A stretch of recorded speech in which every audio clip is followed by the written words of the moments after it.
The midnight sun cast an ethereal glow across the vast Alaskan wilderness as Sarah Mitchell packed her medical supplies into a weathered canvas bag that had served her faithfully through 5 years of providing health care to remote communities throughout the interior. June 21, 2013, marked the summer solstice, and Sarah was preparing for what should have been a routine 3-day medical outreach trip to the isolated village of Koyuk Creek, population 47, accessible only by bushplane or a treacherous overland route that few dared attempt. At 29, Sarah had already established herself as one of Alaska's most dedicated and fearless traveling nurses. Originally from Minnesota, she had moved to Fairbanks in 2008, drawn by a combination of adventure-seeking and a genuine desire to serve communities that had limited access to medical care. Her work took her to some of the most remote corners of North America, where she provided everything from routine checkups to emergency medical treatment for people who lived hundreds of miles from the nearest hospital. Sarah's apartment in Fairbanks reflected her dual nature as both a medical professional and an outdoor enthusiast. Medical journals shared shelf space with wilderness survival guides, and her walls displayed both her nursing certifications and photographs from backcountry camping trips throughout Alaska and the Yukon Territory. She was an experienced outdoorswoman who understood the unique challenges of Alaska's wilderness and respected the unforgiving nature of the land that had become her adopted home. Her employer, Arctic Health Services, was a non-profit organization that contracted with the state to provide medical care to Alaska's most isolated communities. Sarah worked alongside a small team of nurses, doctors, and pilots who shared her commitment to ensuring that geography didn't prevent people from receiving necessary health care. The work was challenging, sometimes dangerous, but Sarah found it deeply rewarding to make a real difference in the lives of people who had few other options for medical care. The trip to Koyuk Creek was scheduled to last 3 days, during which Sarah would conduct wellness checks for the village's elderly residents, provide vaccinations for children, and treat any medical issues that had developed since the community's last visit from a healthcare provider 6 months earlier.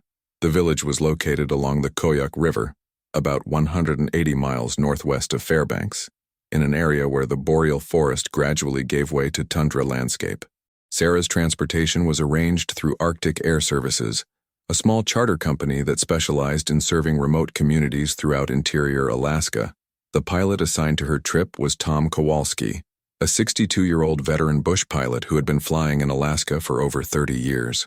Tom was known throughout the region for his skill, reliability, and extensive knowledge of the challenging flying conditions that could develop quickly in Alaska's unpredictable weather. Tom's single-engine Cessna 185 was perfectly suited for landing on the gravel airstrip at Koyuk Creek, and he had made the trip dozens of times over the years. The plane was equipped with emergency supplies, survival gear, and communication equipment designed to handle the isolation and potential dangers of bush flying in Alaska.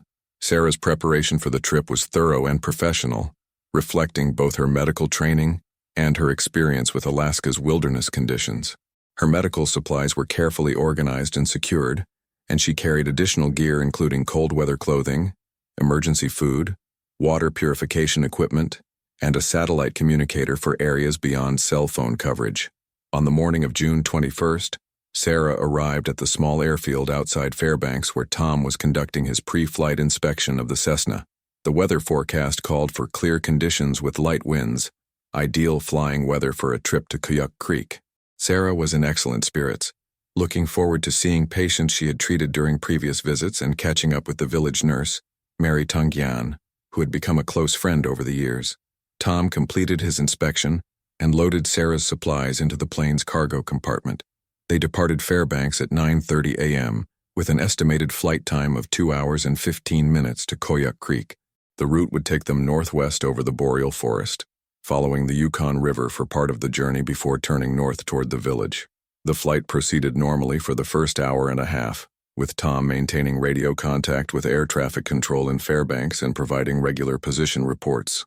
Sarah enjoyed the spectacular views of Alaska's wilderness from the air, taking photographs with her digital camera and making notes about landmarks she observed along the route. Around 11:45 a.m., approximately 30 minutes from their destination, Tom reported to Fairbanks that they were encountering unexpected weather conditions.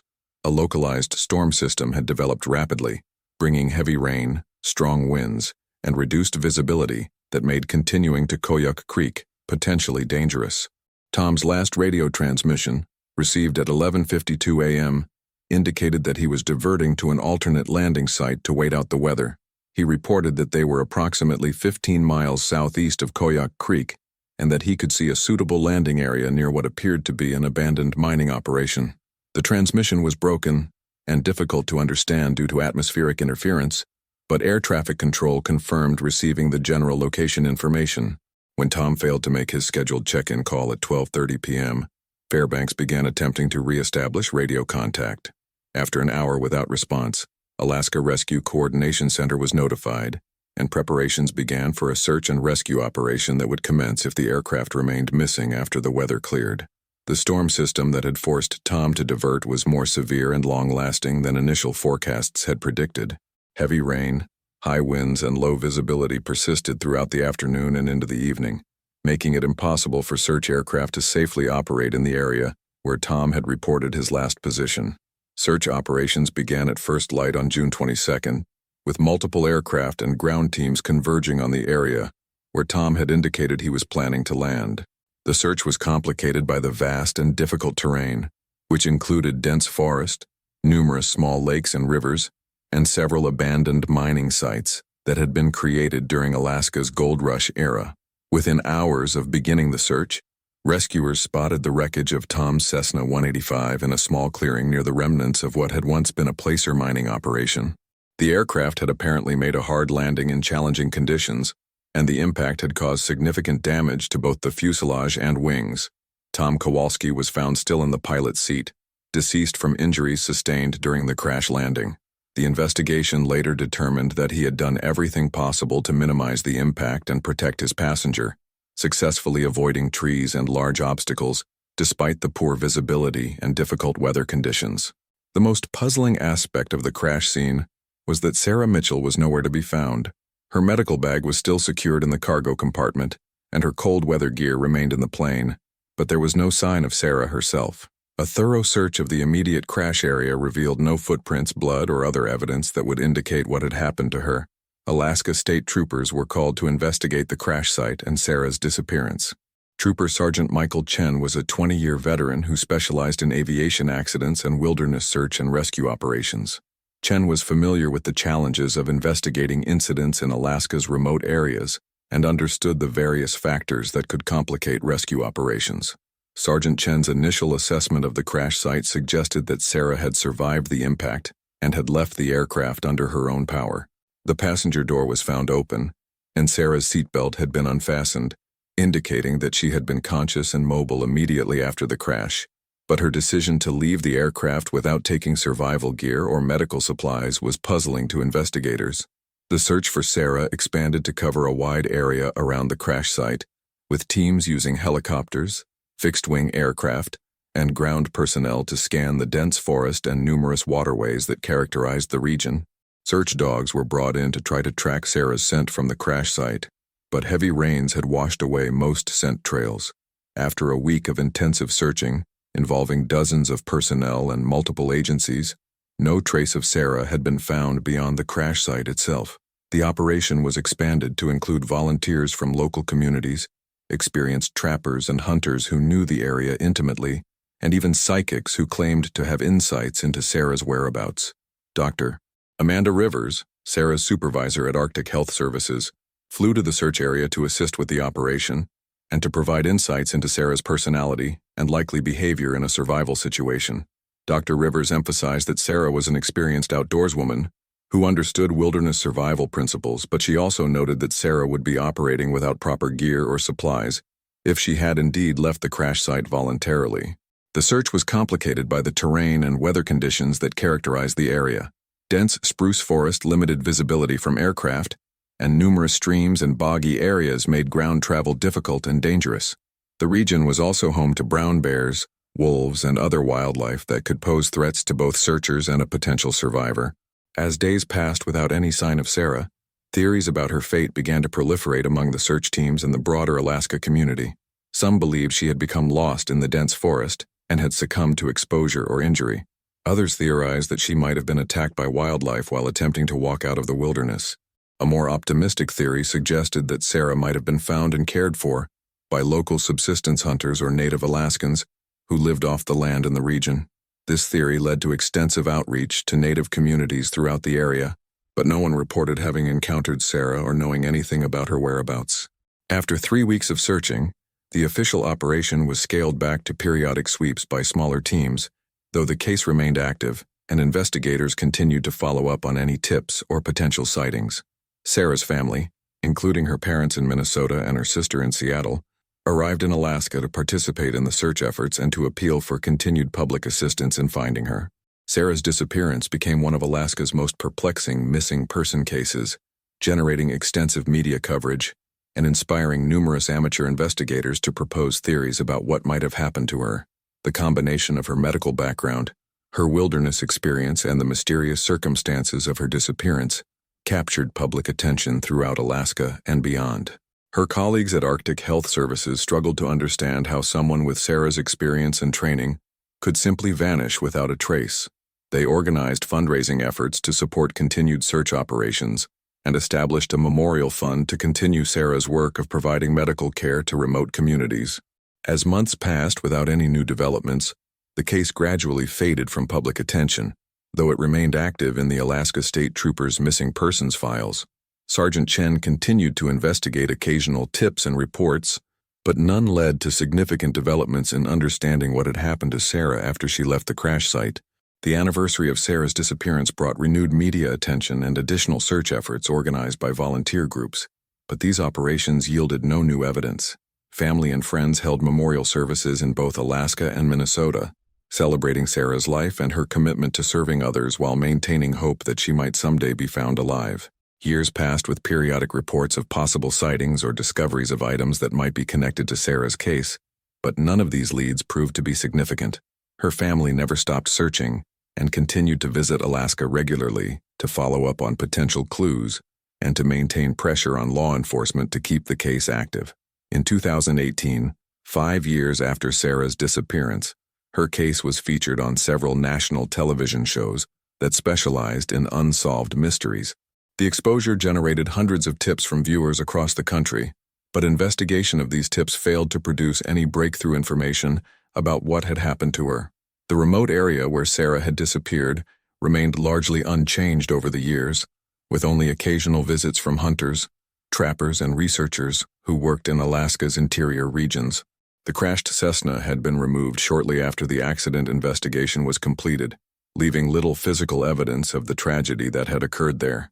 In October 2023, exactly 10 years and 4 months after Sarah's disappearance, wildlife photographer David Chang was documenting the migration patterns of caribou in the region when he made a discovery that would finally shed light on one of Alaska's most enduring mysteries. Chang was a professional nature photographer from California who specialized in Arctic wildlife and had been working in Alaska for over 15 years. He was following a caribou herd through the same general area where Sarah had vanished, looking for opportunities to photograph the animals in their natural habitat during the fall migration. While setting up his equipment near a small lake approximately 3 miles from the original crash site, Chang noticed something unusual in a large spruce tree that overlooked the water. About 20 feet up in the tree, partially hidden by branches and weathered by years of exposure, was what appeared to be a small camera secured to the trunk with paracord. Chang was an experienced outdoorsman who understood that equipment left in Alaska's wilderness could remain in place for years if it was properly secured and positioned. Using his climbing gear, he was able to reach the camera and carefully remove it from the tree where it had been hidden for an unknown period of time. The camera was a digital model that had been weatherproofed with a protective case, though years of exposure had caused some deterioration to the housing. More importantly, the camera's memory card was still intact and appeared to contain images that had been taken in the same area where Chang had found the device. Chang immediately contacted Alaska State Troopers to report his discovery, understanding that the camera might be connected to one of the numerous missing person cases that occurred in Alaska's wilderness each year. The camera was transferred to Trooper Sergeant Lisa Morrison, who had taken over cold case investigations from the retired Sergeant Chen. Sergeant Morrison was an experienced investigator who had worked numerous missing person cases during her 15 years with the Alaska State Troopers. She immediately recognized the potential significance of Chang's discovery and arranged for the camera's memory card to be analyzed by digital forensic specialists. The analysis revealed that the camera contained over 200 photographs and several video files that had been taken over a period of approximately 2 weeks in June and July 2013. The timestamps on the files indicated that the first images were taken on June 21, 2013, the same day that Sarah Mitchell had disappeared. The initial photographs showed the aftermath of the aircraft crash, including images of Tom Kowalski's body and the damaged Cessna 185. The person taking the photographs was clearly documenting the crash scene, but the images were taken from the perspective of someone who was outside the aircraft and mobile. Subsequent photographs revealed that the camera's operator had indeed been Sarah Mitchell. Several images showed her reflection in the aircraft's windows and mirrors, confirming that she had survived the crash and had been conscious and uninjured enough to operate a camera and document her situation. The photographs told a remarkable story of survival and resourcefulness that began immediately after the crash. Sarah had apparently retrieved the camera from her personal belongings and had begun documenting her situation, possibly as a way of creating a record that might help rescuers understand what had happened if she didn't survive. The images showed Sarah's initial efforts to signal for rescue, including attempts to create visible markers around the crash site and her construction of a shelter using materials salvaged from the aircraft. She had apparently been able to start a fire and had access to some emergency supplies, though not the full survival kit that would have given her the best chances of long-term survival. More disturbing were photographs taken several days after the crash that showed evidence of human activity in the area that was not connected to official search and rescue operations. The images captured what appeared to be 2 men approaching the crash site, carrying rifles and equipment that suggested they were not part of any authorized rescue effort. The video files on the camera revealed the shocking truth about what had happened to Sarah Mitchell during her final days in the Alaska wilderness. The recordings, apparently taken from concealed positions where Sarah had hidden herself and the camera, documented a confrontation that explained her disappearance and revealed a crime that had gone undetected for 10 years. The videos showed that the 2 armed men had been searching the crash site, apparently looking for something specific, rather than conducting a rescue operation. Their conversations, clearly audible on the recordings, revealed that they were part of an illegal marijuana growing operation that was using the remote area to cultivate plants far from law enforcement detection. According to the recorded conversations, the men were concerned that the aircraft crash and subsequent search operations would expose their illegal activities to authorities. They had apparently been monitoring radio communications and knew that search teams would be operating in the area, potentially discovering their cultivation sites. The most damaging video showed the moment when the men discovered Sarah's hiding place and confronted her about what she had seen in the area. The recording captured their demands that she come with them to ensure she wouldn't report their illegal activities to law enforcement, and her refusal to cooperate with their demands. The final video file, taken from a concealed position where Sarah had apparently hidden the camera, showed the 2 men forcing her to leave the area at gunpoint. The timestamp indicated that this had occurred on July 3, 2013, nearly 2 weeks after the crash, and several days after the official search operation had been scaled back. The analysis of the camera's contents provided Alaska State Troopers with their first concrete evidence about what had happened to Sarah Mitchell and identified potential suspects in what was now clearly a kidnapping case. The investigation immediately shifted focus from a missing person case to a criminal investigation that would require extensive resources and specialized techniques. Sergeant Morrison worked with digital forensics experts to enhance the video and audio quality of the recordings, hoping to identify the 2 men who had taken Sarah from the crash site. The enhanced analysis revealed facial features, clothing details, and vehicle information that could potentially be used to identify the suspects. The investigation expanded to include intelligence about illegal marijuana cultivation in the region, with agents from the Alaska Bureau of Investigation and the Drug Enforcement Administration joining the task force. The remote location and the time period of Sarah's disappearance were consistent with known illegal growing operations that had been active in Alaska during the early 2010s.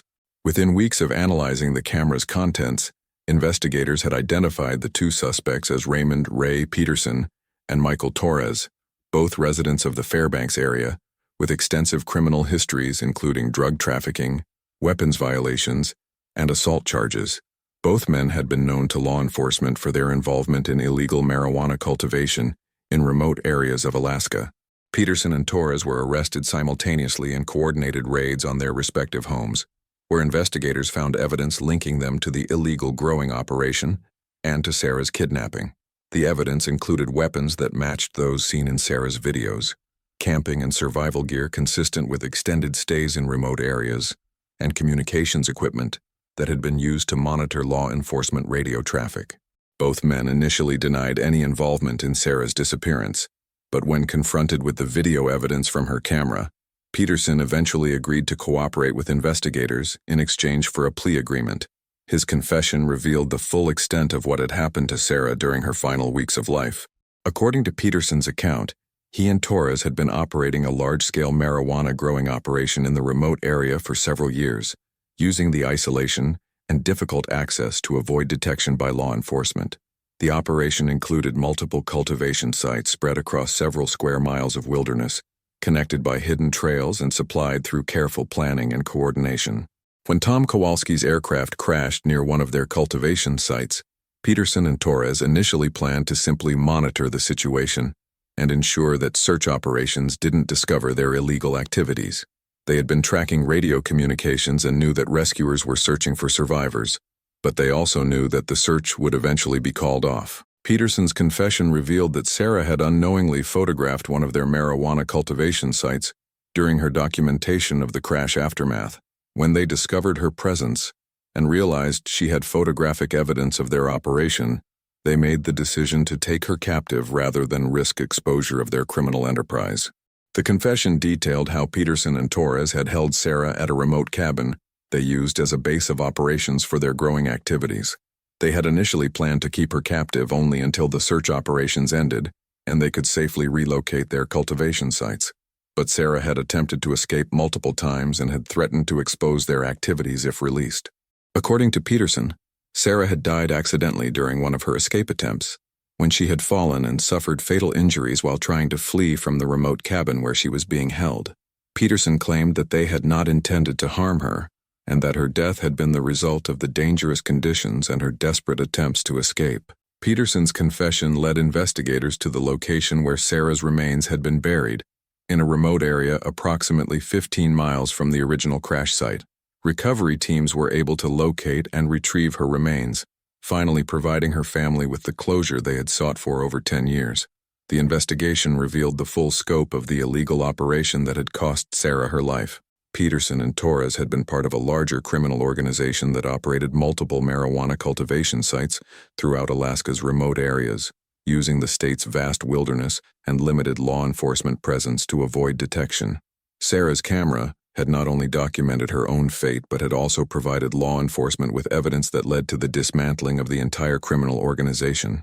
The photographs and videos had captured details about the cultivation sites, the participants in the operation, and the methods used to transport and distribute the illegal drugs. The trial of Peterson and Torres became one of Alaska's most closely watched criminal cases, with Sarah's family finally learning the truth about what had happened to their daughter and sister. Peterson was sentenced to life in prison without parole for second-degree murder and kidnapping, while Torres received a sentence of 35 years for his role in the crimes. The discovery of Sarah's camera and the subsequent investigation had multiple impacts on law enforcement and search and rescue operations in Alaska. The case demonstrated the importance of thoroughly investigating remote areas where criminal activities might be taking place, and it led to increased coordination between different agencies when conducting wilderness search operations. David Chang, the photographer who had discovered the camera, became an advocate for improved search techniques and the use of technology to document and preserve evidence in wilderness areas. His discovery had not only solved Sarah's case, but had also exposed a criminal enterprise that might have continued operating indefinitely, if not for the evidence she had managed to preserve. Sarah's family established a foundation in her memory that provides support for families of missing persons and funds improved search and rescue equipment for Alaska's remote communities. The foundation also advocates for better communication and coordination between law enforcement agencies when investigating cases that cross jurisdictional boundaries. The remote area where Sarah had disappeared and where the illegal cultivation had taken place was thoroughly cleaned and restored by environmental agencies, removing the infrastructure and contamination left behind by years of illegal activities. The area was designated as a memorial wilderness area in Sarah's honor, protected from future development or exploitation.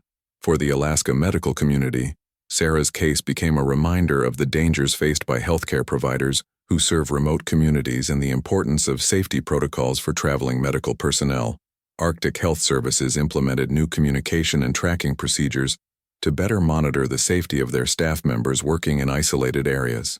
The camera that had preserved Sarah's story and led to justice for her killers was preserved as evidence and later donated to the Alaska State Troopers Museum, where it serves as a reminder of the importance of thorough investigation and the power of technology to preserve truth even in the most remote and challenging circumstances. 10 years after her disappearance, Sarah Mitchell's story had finally been told in full, revealing not just the circumstances of her death, but also her courage and resourcefulness during her final weeks of life. The nurse who had dedicated her career to helping others in Alaska's most remote communities had, in death, helped expose and eliminate a criminal enterprise that threatened the safety and security of those same communities. The camera found in a tree had exposed what really happened to Sarah Mitchell, but it had also revealed something deeper about human nature, both the capacity for evil that had led to her death and the capacity for good that had motivated her life of service to others. Her legacy lived on not just in the justice that had finally been achieved, but in the continued work of providing health care to Alaska's most isolated and vulnerable populations. In the end, Sarah's story became more than just a missing person case that had been solved. It became a reminder that truth has a way of surviving even in the harshest conditions, preserved by the very people who suffer injustice, waiting patiently in the wilderness until someone looks in exactly the right place and finds the evidence that will finally set the record straight.